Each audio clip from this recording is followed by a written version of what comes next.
berhasil meraih medali emas sepak bola putra Pekan Olahraga Nasional PON ke-20 Papua 2021 setelah mengalahkan Aceh pada laga final.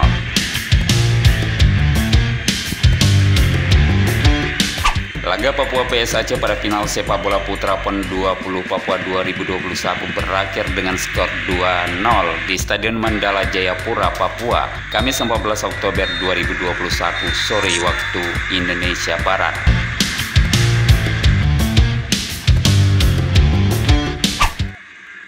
Atas hasil ini, Papua menyabet medali emas sepak bola putra. Keberhasilan itu juga membuat Papua sukses mengawinkan medali emas cabang olahraga sepak bola PON 20 2021. Sebelumnya pada sepak bola putri, Papua pun meraih medali emas setelah mengalahkan Jawa Barat dengan skor 1-0 pada laga final Senin 11 Oktober 2021.